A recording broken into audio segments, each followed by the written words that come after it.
These guys knew they were being recorded, right? They knew they were being recorded. People sort of hide behind the fact, well, that's the industry norm. Everyone does it. Everyone does it. Complacency, really, at the banks. Compliance, surveillance, oversight, capability was less intrusive. And none of this, AI included, will work without that cultural change having been made. Sally, welcome. For the benefit of those that might not know you, could you give a little bit about your background? Absolutely. So I started life as an auditor at KPMG in Manchester, and I did audit practice and then corporate finance. And then I transferred down to London and worked at the London Stock Exchange. I was actually in the UK Listing Authority at the London Stock Exchange. So that was sort of the regulatory body of the LSE at the time. They then decided to become a commercial organisation, which meant that the regulatory arm had to move out of the LSE and became part of the Financial Services Authority. And it was the Financial Services Authority came together as a consolidation of 10 regulatory bodies, of which the UK Listing Authority was the last piece in the jigsaw. So I then worked at the FSA. I was there on and off all through the financial crisis. My last role was an executive board member at the FSA. And there I was responsible in part for wholesale firms, for the risk appetite of the FSA through the crisis, and really managing those wholesale relationships as the crisis unfolded. So super interesting time. I then left and joined JP Morgan in 2011, and there I was responsible for international regulatory affairs. And really, I would see myself as the go-between between the regulator and the business. So really, part of my job was interpreting what the regulators meant in terms of what the business could do without undermining the commercial objective of being a bank that needed to make profits. So that was, again, super interesting. Worked through Brexit and the change in culture and conduct focus from the FCA as it came into being, the introduction of the senior managers regime, and all the issues related to that. So very interesting time. Probably quite stressful as well. Yeah, I still live on the back of it, actually. A lot of my experience through that time I draw upon every day, because we didn't really know which bank was going to fail next. We didn't know which building society. We had the Icelandic bank issue that was going through. So lots happening. And then in the aftermath of that, really trying to change the focus of the regulator into a more intensive and intrusive regulator than it had been pre-crisis. You were there during the LIBOR scandal. How did that play out? What was your role during that period? Well, I was actually transitioning at the time. So the LIBOR scandal actually broke in 2012, and I was actually at JP Morgan by that stage. And so what was quite interesting was, as it all broke and became public, seeing how a firm reacted and responded and changed the way it thought about its risk assessment profile and the way it thought about its LIBOR issues. When I was at the regulator, obviously the issue was emerging. And what was really interesting was seeing how that was the investigative work that was being done. I was responsible for the markets division. And so with the supervisors, this sort of investigative work to see what was actually happening in the market and trying to get that market picture. And at the time, obviously, technology capability was much less sophisticated, both within the market and at the regulator. So trying to get that picture was very challenging. I'm sure. And I've got a transcript here, actually, of one of these LIBOR calls. Actually, maybe before I read this out, for the benefit of anyone that might be watching that doesn't know what LIBOR is, could you give a quick overview of it? So in a nutshell, I would say it's what happened when the LIBOR scandal broke was that banks were submitting false interest rates to benefit their trading positions or to appear more creditworthy. And they were what transpired when LIBOR actually broke was the collusion amongst the market players, the traders, in terms of them fixing those rates. So that was the key issue. I mean, it was really wide, wasn't it? I mean, it was prevalent across the industry. I've got one here. This is a transcription of one of the it may have been on a dealer board, or I'm not sure whether it was a phone call, but I'm going to just read this transcription. So this is trader one to trader two, basically. And he says, "Morning, mate, where are we putting the 3-month LIBOR today?" And the other guy on the phone says, "I'm thinking around 5.13. That's about where I see it." I mean, it's extraordinary. Yeah. These guys knew they were being recorded, right? They knew they were being recorded, but I mean, again, and we might get onto this, the compliance, surveillance, oversight capability was less intrusive. It monitored less, so, and it didn't necessarily pick up the words that it would pick up today to sort of, or the tone, or the sentiment behind those recordings. So there was an issue with that. There was an issue with where those recordings were taking place. So people would go out and take the calls outside, sometimes outside of the recording piece, so that they could avoid having their calls recorded. The market surveillance overall, as I was saying, was much less sophisticated. And actually, as a regulator, one of the biggest challenges that I had in that time, overseeing markets oversight, was joining the dots internally and externally. So internally, our own capabilities to actually find the needle in the haystack was very challenging, and we didn't really have a market picture, and we relied upon the suspicious transaction reporting regime and the industry telling us when they were spotting things. And in those times, very often industry participants wouldn't put their hand above the parapet to sort of almost whistleblow on their counterparts in the market. So oftentimes they saw things but never said anything necessarily. Or after the event, people would say, well, that was obvious it was going on in the market. Everybody knew. Mm-hmm. And so the assumption was that nobody needed to escalate. So there was this sort of play in the market, I think, of less willingness to escalate, a weaker picture across the marketplace, and an inability for the regulators to properly join the dots between what was actually happening and what they could see. So complacency really at the banks, and from what I'm reading in the transcripts, from a trader's point of view, is almost arrogance really, in terms of, I don't care, I know it's being recorded, but the problem is it's 1% chance that anyone's going to hear it. And even if they do, I'm aware of that complacency and that it probably won't get escalated. Everyone does it. Everyone does it, yes. So no traders would have thought they were protected under that kind of banner. Yeah, safety in numbers. Safety in numbers and market practice. And actually, one of the common themes that used to come out, and I guess still comes out around when failures happen in the marketplace, is people sort of hide behind the fact, well, that's the industry norm. And regulators have worked really hard over the last sort of 10 years to try and disabuse the market of that sentiment. What would you say the FCA, as it is now, what do you think that they've achieved in those 10 years since? Well, there's a much great, in the aftermath of the financial crisis, and I think before the crisis really struck, the industry was very focused on market integrity for sure, but in a different way. And of course, through the financial crisis, financial stability became like the real thing. How do we make sure that this doesn't happen again? I think the regulators are still very focused on the fact that a regulatory incident probably won't happen in a capital liquidity sense anymore, not purely anyway. And there probably would need to be something like a fraud event or a huge rogue trader event. If you think about the London whale, for example, I mean, it wasn't a death experience or even a near-death experience, but it certainly shook the market up in terms of actually reputational damage and market damage can come through a misconduct type event. So the regulators, both the PRA and the FCA, are really focused on risk culture. They're really focused on market integrity. They are focused on operational resilience. But I think for the context of this conversation, that market integrity, really making senior managers accountable for the way the business is run and operated, and the behaviours of those individuals that work in this business.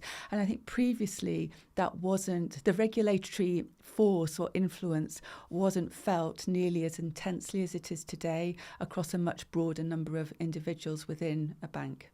And actually today, the news stories are much more widely dispersed, I think, around these incidents. So we can look at the classic kind of Nick Leeson rogue trader things and LIBOR, and which were headline news at the time. But now there's a lot more media and press on the internet, and there's a lot more when these things happen. Like the fines, for example, the recent FCA fines, lack of capture of WhatsApp, and those things. It's all over the internet. Would you think that has changed as well in terms of how firms perceive you talked about reputation damage, brand damage. I mean, dealing with the regulator and getting fined is one thing, but do you think there's been a shift that firms are thinking more and more now about brand damage as much as regulator fine? Yes, because there's so much competition in the marketplace, and certainly for the banks. I mean, they rate themselves based on their position for each product. So then we're number one in equities, we're only number 3 in FX, whatever it might be. So there's an awful lot of looking at league tables by banks, and clients are, they're less willing to stay with an organisation where there is there is deemed to be reputational damage, or the organisation isn't running itself in the way it should.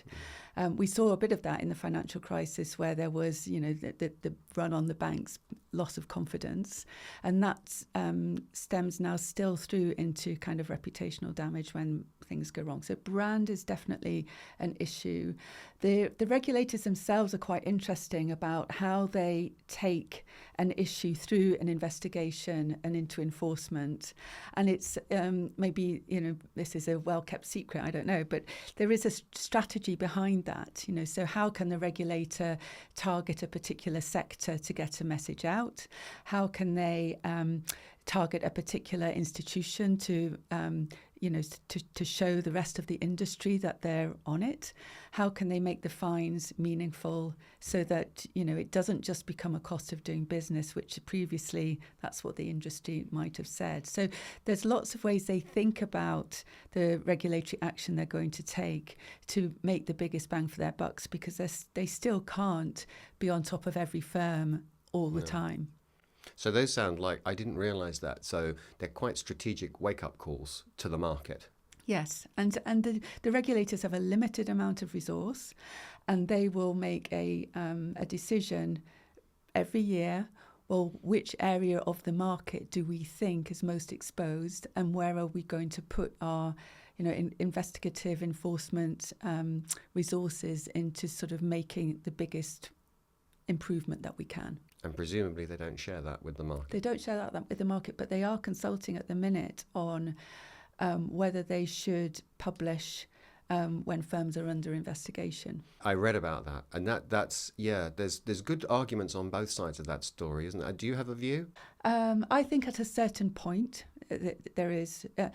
I think they could make more of the, you said that when regulatory findings come out, it's all across the market. But the regulators could probably do more to keep reinforcing those messages and build them into their supervisory frameworks more forcibly. Firms don't, as a matter of course, tend to look at the lessons that they should learn from every incident. If it doesn't happen on their patch, they take a cursory look, but it's more in the sense of, well, that didn't happen here, that would never happen here, as opposed to let's go through the warning notice, let's go through something in a lot of detail and really try and learn from the lessons of our peer firms. There is some of it done, but I think more could be done. But I think the regulators do get their message out loud and clear, and certainly the fines. Interestingly, banks are all about making money. They're a commercial organisation, so it hits them hard when it impacts that bottom line. So the fines should be quite large. To your question around whether I think announcing an investigation is a positive. We thought about this when I was there, and that's like 16 years ago. And I think you're always going to sort of be on one side of a very narrow line as to whether it's helpful or not to the industry. But the banks obviously think it isn't helpful. And that's in part because the message the regulators have tried to get out is, even if we're investigating you, we may conclude you haven't done anything wrong, and therefore you don't go through to enforcement. Well, if they've announced that, then the damage is already done in some way. So I think being careful about the exact time as to when you're going to make that announcement, so that you don't unduly penalise banks before they've even, been through the investigation, is something they need to think about. And on the fines, you were saying banks want to make money. Being fined is detrimental to that philosophy. But and we look at them as normal people and not banks, and think, £150 million fine sounds like a lot of money. Is it to them? Is it just part of the way credit card companies look at, fraud is going to happen, it's just part of the overhead? Do they look at it as part of the overhead? Well, they certainly did, but the fines were much lower in those days. So when I first was at the FSA, the fines were a fraction of what they are today. And the more meaningful you make the fines, the more banks will look up. But you're right, it's still sort of a drop in the ocean to most of them. But the counter to that is that post-financial crisis, when the big focus came on risk management, and better risk management, and more and better compliance, the resourcing available to those functions escalated, by the nth degree. So there was, and banks got much more serious about those functions to protect itself.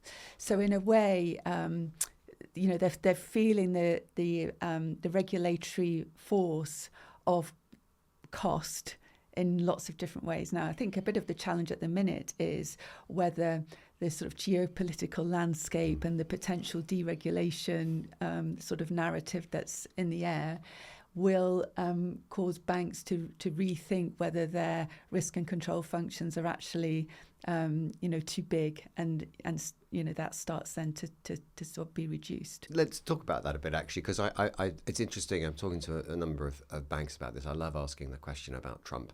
I mean, he's talking about ripping up all the red tape, of course. How seriously do you think banks are taking that, in terms of they'll change their processes, or they think they can reduce some of their oversight? Do you think they're looking at that seriously? I think what's interesting to me at the minute is the banks are all publishing their quarterly results at the minute in the US, and as they come out, the feeling is that market sentiment is quite positive at the minute, and maybe that's because of deregulation prospects. I don't know, but I think the banks will not significantly try to reduce their risk and control functions. They might try to invest differently, so that they be brave enough to build more on a technology solution than the manual solution. But I think it's, as long as market sentiment stays strong and their quarterly results are, record results, or continue to grow, or can be explained, I'm not sure that banks will make the cut in the control function space. So we already know recording isn't enough, capture isn't enough. Do you think modern technology like AI can fill the gap for surveillance? I think it can help. And I think, AI isn't going away. Generative AI is continuing to evolve and become more sophisticated. And we need to be able to use those tools to make the compliance and risk management, actually, but focus on compliance, easier, more cost effective, a better kind of all-round solution. I think the regulators could use it as well, honestly. Maybe they're starting to, because then they could get a better market picture. But I think the way to use it is, and you've got to recognise its limitations. So it's never going to be, at least I don't think, a complete replacement for the human piece, and I'm sure it's not intended to be. But I do think when you use technology, and technology that is evolving almost of its own accord in a way, that a lot of this surveillance and compliance and monitoring is done to identify weaknesses or misconduct issues or errors, human errors. And you've got to bear that in mind as well, because what you don't want to do is to get to a position where everybody's fearful of doing business or what they might say and how it might be interpreted, because you can think that AI might interpret a conversation in the wrong way. So you've just got to be mindful of its limitations, I think. But as the technology continues to improve, then the use of it will be even more successful, I think. And you mentioned cost efficiency. Do you think that the departments of banks that are looking to utilise these tools have the budget to execute? It's always a question that gets answered. So when looking at it from the inside and looking at it from a regulator, the objectives are very different. So a regulator might say, your trading controls aren't robust enough. You need to fix that. The compliance teams or whoever's responsible for that will put in their budget to get more resource, number one, because there's always comfort in resource, human resource, and then go for technology investment. And the technology investment normally will happen not to firefight, but to think about longer term strategy. The challenge then becomes that technology investment is being prioritised against a whole bunch of other technology investment required. And even though all banks will say, and probably do, prioritise regulatory remediation technology investment, whether this falls into that category or compliance officers can argue that it falls into that category is one question. And then the second challenge they have is being able to demonstrate almost like the cost-benefit analysis of, if you invest today, in 5 years' time, you're going to see it come back to you in spades in these numbers. And that's often quite difficult to do. And that requires then almost a leap of faith of the technology team as well to argue the corner for that developing technology. And how we've seen, I think I'm not sure whether it was the FCA or the SEC recently, I think it was an SEC case, but I think it would still apply here, where there were a series of fines. I think, again, it was WhatsApp was the problem. And a couple of the banks that were caught didn't get fined because they had made decent efforts and had failed, but they'd made a decent effort. Do you think that we'll see that from the regulators, both here and in the US? If you apply AI and you try to make everything you're doing safer, you try and manage risk better by utilising AI, if something does happen, the regulators are more inclined to go easy on you? Yes, so I think it's a very interesting question. There's a few ways to sort of unpack it. First of all, in the UK, you've got the senior manager regime, and very clearly the reasonable steps test that they have put in place. And firms are still trying to work out what reasonableness means in the context. Subjective. It's very subjective.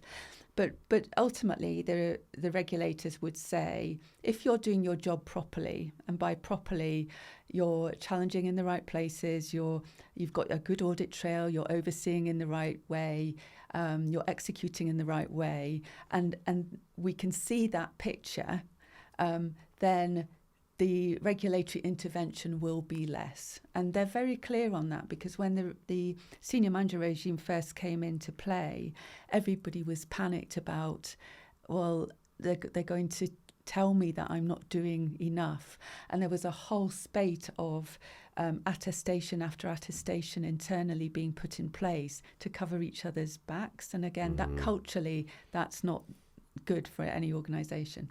So I think that the regulators, certainly in the UK, would apply an extrapolation of that kind of reasonableness steps. In the US, again, I don't think it's any different, really. They want to see that firms are trying to do the right thing. Now, that only goes so far. So your argument, well, we tried, we acted in good faith, we thought we were doing the right thing, so be easy on us, only works if they can actually see the progress that then happens. So if the compliance functions say, well, I tried to get resource, but I couldn't get it, so therefore, sorry, that will only go so far, because the way that governance is set up makes it very clear who the escalation route is, going from a local legal entity right up to group. So there's at no point should you stop if you feel that something isn't getting traction or happening in the right way.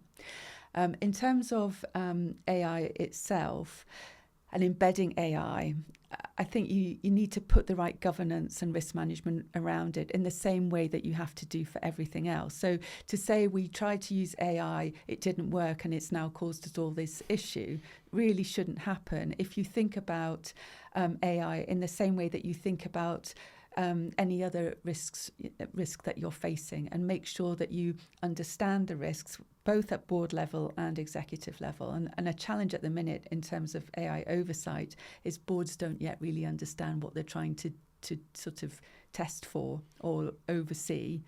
And so I think that's going to be an emerging theme. But making sure that AI isn't something that's done over here, it's part of the way the business is thinking about its risk profile, its control framework, and building that into that as they go. So coming back to something you mentioned a minute ago about the humans and talking there about the integration of AI into these businesses, where do you see the role of the humans evolving if AI is successful in achieving what we think it can? You should be able to take so the AI technology in its broadest sense should be able to deal with the vanilla, right? The everyday transaction. So in this case, maybe transaction monitoring, but as I said before, the human overlay is to say AI can take it so far, an internal investigation, internal monitoring, but you always want to be able to put that judgment on top of it. But that judgment should then be better utilised for things that are more complex or more strategic or higher level, so that you're utilising your resource in a more meaningful way, and letting the technology do, the volume. I agree with you. I think the way I see it is, I think AI, if you've got an ocean of content, what AI can do is show you where all the fish are. Yeah. And I think that then the humans still need to work that out, because there's so much subtlety that generative AI certainly isn't quite there yet. It's scary how fast it's moving. And I wonder whether in a year's time we're proven completely wrong and they're doing, quite advanced compliance officer duties. We'll see. But I certainly think right now, in terms of the current state of the art, it's about showing you where the fish are in the ocean rather than doing much more than that. Yeah.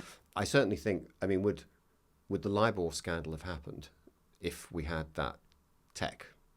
Well, I think even without AI tech, just being able to join the dots better internally within the regulator and externally across the market, and if the sort of expectation of the regulators around individuals reporting, escalating, and the sense of accountability was more deeply embedded. So I don't think you could say that one thing in and of itself would have prevented the scandal. But I think a combination of the changes the regulators made, the changes the banks have made to be safer and sounder, the evolution of technology, so monitoring and surveillance frameworks in general are better, and more tighter expectations around transaction reporting, suspicious transaction reporting is better as well. So if you take all of that in the round, you should be able to, with confidence, say LIBOR wouldn't have happened, or it would have been spotted earlier. It sounds like you're describing cultural changes as much as any technology or any great compliance team. Yeah, and none of this, AI included, will work without that cultural change having been made. So in the same way that you think about the normalization of the market practice that the traders used to stand behind, if they're told that the values of the organisation are to serve customers, but then they don't serve customers equally or in the right way or consistently or cut corners, then that's another way that that they're being protected. So there's a whole bunch of cultural sort of themes, from values to the way people are compensated, to the way people are communicated to the way that risk and control is thought about in an organisation, that all play a part in that cultural dynamic. What immediate steps can firms take to integrate AI into their workflows today? What I think AI enables compliance functions to do is to shift from reactive risk management to proactive risk management in a much more meaningful way. And so I think number one is not to be scared of AI, to embrace the technology. It's here to stay, and I know lots of firms still have lots of rules around how AI is being used, which is absolutely right. But compliance functions, sometimes they're the last to embrace the technology change for all the right reasons. But I think I would say be brave and do embrace learning about the opportunities that it can bring to improve compliance monitoring, and particularly to think about it strategically from the perspective of being more proactive in the compliance monitoring rather than trying to find all the errors post-event. Sally, thank you. Pleasure. If you've made it this far, thank you. You got it to the end, and this is my opportunity to ask you to like and subscribe. It really helps with the algorithms on the platforms as we look to grow this channel. We've got some really interesting interviewees coming up, and you'll get notified of those as they happen. Thank you.